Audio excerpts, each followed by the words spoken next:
गुरुपौर्णिमा म्हटलं तर एक गुरु दोन प्रकारचे पडतात, एक आध्यात्मिक गुरु आणि एक व्यावहारिक गुरु। तर आध्यात्मिक गुरु म्हणलं तर जगद्गुरु फक्त तीनच आहे। कृष्णम वंदे जगद्गुरु, आद्य शंकराचार्य आणि संत तुकाराम महाराज।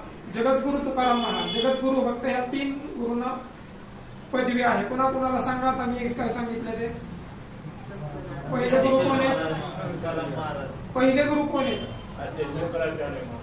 कृष्णम वंदे जगद्गुरु, कृष्ण परमात्मा पहिला गुरु। दुसरा महाराज, बऱ्याच जणांना हे माहिती नाही की तुकाराम महाराजांच्या कीर्तनाला सुद्धा स्वतः शिवाजी महाराज जात होते तुकाराम महाराजांच्या कीर्तनाला। एकदा एका ठिकाणी कीर्तनाला गेले असताना औरंगजेबाने वेढा टाकला तर तिथं शिवाजी महाराज पकडले गेले असते। मग त्यावेळेस तुकाराम महाराजांनी भगवान परमात्म्याला विनंती केली, देवा जर असा अनुचित प्रकार घडला तर माझ्या कीर्तनाला कलंक लागेल, म्हणून आलेल्या औरंगजेबाच्या प्रत्येक सैन्याला दिसल तो शिवाजी महाराज दिसू लागला।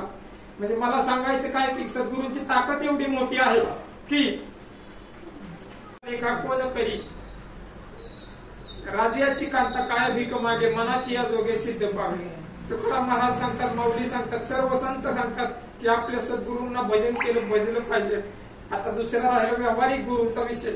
आता आध्यात्मिक झाले, आता व्यावहारिक गुरु म्हटलं तर आई वडील हे आपले प्रथम गुरु आहेत। नंतर आपले असणारे शिक्षक डॉक्टर असतील, डॉक्टरांना का हे केलं आहे कारण आज कितीतरी रोगाने बळी होणाऱ्या माणसांना कोरोना काळात आपण पाहिलं। गुरु जय जय गुरु जय गुरु जय बोला, जय गुरु जय गुरु जय गुरु जय मोठा आवाज मोठा